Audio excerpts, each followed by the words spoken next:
আমাদের 8টা ব্রাঞ্চ ছিল এই সারাঙ্গাবাদ।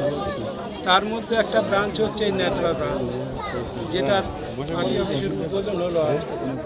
তো সেই জন্য আমরা বলতে চাইছি যে আজকের সেই নতুন করে আমাদের যারা মানুষেরা আছে এই ভারতের মার্ক্সবাদী কমিউনিস্ট পার্টিকে আরও সংগঠিত করবে এবং আগামী দিনে মানুষের কাছে এগিয়ে আসবে, এই কথা আপনাদের সামনে উপস্থিত করছি। 2011 সালের পরে ক্যানিং পূর্ব বিধানসভায় একের পর এক পার্টি অফিস বন্ধ করে দেওয়া হয়েছে।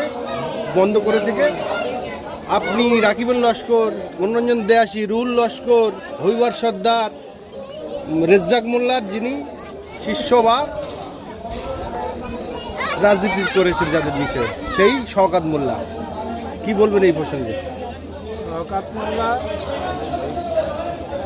2004 সালে আমাদের পার্টিতে আসেন এবং দ্রুত তার 3-4 বছর একটা পদোন্নতি ঘটে এবং সেই কারণে তার সেই সময় নিয়ম অনুসারে যে কোনো সে প্রতিষ্ঠান হোক, মানুষ হোক, একটা পদোন্নতি আছে।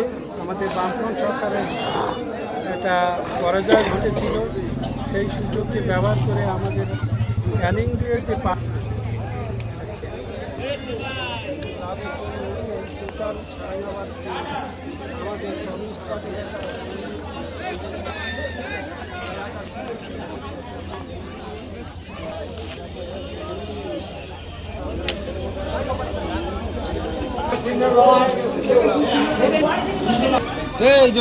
আমরা মানে কোনো রকম আমরা পার্টিতে বসে আলাপ আলোচনার মধ্যে ছিল।